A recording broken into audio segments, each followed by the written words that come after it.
Hi guys, I'm Peter McDowell and it's an honour for me today because at this brilliant AXA Training Centre I'm going to give Liverpool legends Ian Rush and Glen Johnson their first ever tour of this facility. Good to see you, Glen. And you, mate. Good to see you, mate. How are you, How pal? you doing? You all right? Listen, seeing a little bit of the outskirts, let's take you inside. Well, here we go, boys. This is a bit like Melwood, but just vaster, isn't it? When you come in, the explosion of red. You see all of the trophies that used to be on one board are now etched into the makeup of the building as well. And Liverpool was made for me and I was made for Liverpool. Beautiful. Amazing. When I signed for Liverpool, I was in a little office like that, but to come here somewhere like this, it's absolutely amazing. I think you're right where people want to learn about the history of Liverpool. And the more the players get to know that, I think the more they want to sign for Liverpool. Right, first place we're going to go, boys, is the kit room. Very, very tidy. How closely guarded would the kit have been in your days? You know, I don't think we were allowed in the kit room. He'd come and give us a kit where we got changed, and that was it. It smells so fresh as well. I don't think they always smelt this way, do they? No, that has definitely been a But we was the same, to be fair. We used to have, probably only had to say 2 or 3 strips of each. But the lads, you know, they'd go and get wet outside and they quickly want to jump into their new kit, and the kit man, they're so protective over their kit, they're just like, no, wait, just go and have a shower and put your own clothes on. And you're like, no, I want to walk around in the Liverpool stuff. When I was originally playing, didn't have names on. They got the names on the back and everything in the early 90s and all that. But that number, I wore that number so many times, and it's great. Is it kind of a superstition thing? Obviously, the number you've always played in. I think the biggest thing for me about the number is it's when reality kicks home. You know, when you see your name, the number, and the club badge. It's just another reminder that you get. You know, I'm now a Liverpool player. Exactly. It looks great, but you never want to be in it, you know, because obviously you're doing rehab or you're doing some sort of fitness exercise that's going to be very tough. So we didn't have anything like this. We had to go to a hotel where they was like, similar to it in the hotel, like. And obviously it gets slightly less pleasant as you walk on, because what probably was a wheelie bin or an ice bath now is something that you can walk through. And you know, I went through the start of my career where no one was doing it. You just ice a certain area, but then it changed again to go hot and cold. So you're doing like 2 minutes in the ice, and then you can do 2 minutes in like a jacuzzi. We just get some red and black tablets or something, and then say, see you 11:30 next day. That was Ronnie Moran. There we are, the gym. The size of it, you know, it's absolutely amazing. But you know, you are out long term and you've got somebody that's training alongside you. How much does that help? That first night when you go to bed and you know you're out for that long, it's mentally tough. You know, you can't sleep, you're stressing. And you know, if you're in here and you have got a buddy that you're working away with, and you do sort of drag each other through it. This is a big useful area for the manager and the players now, and this is the thing that strikes you straight away.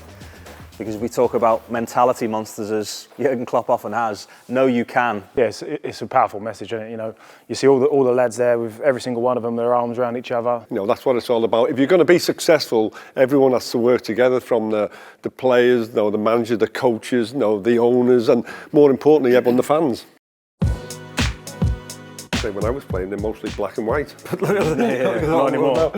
Even like if I play in Legends game now, even though the leathers are so soft, that's superstition. I still wet my boots before the game, so I think it's in your head, isn't it? It served you well. The best memories I have in these rooms of when I was a kid, and I had to go and clean like Harry Redknapp's boots and things like that, and then he'd throw them back at me because they weren't clean enough. But that's, you know, you're brought up in these rooms. It smells beautiful in here because it's the aroma of all of the expensive aftershaves that they wear.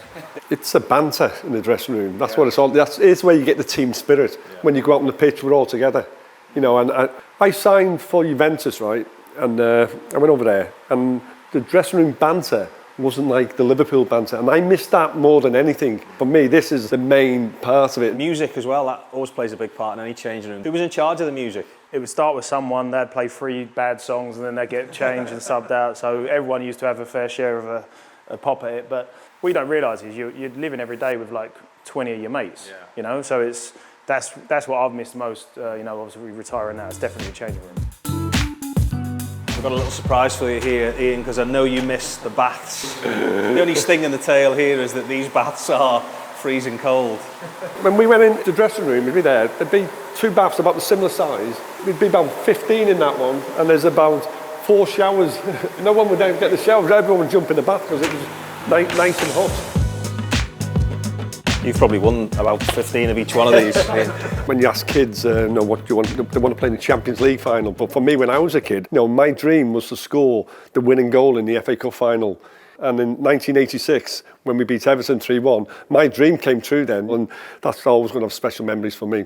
Of course, you enjoy that moment, but you certainly want to go back again and hopefully it's the first of many. I think this is probably the only beach volleyball court in Kirby, though.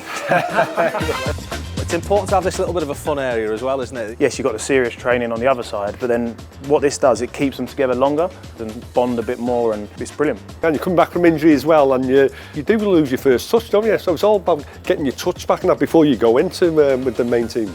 So this is a really important balcony here. I think that the under-23s eat inside. It's not like they're in a separate building anymore. That must offer them great motivation as well. I think the most important thing is to train close to each other.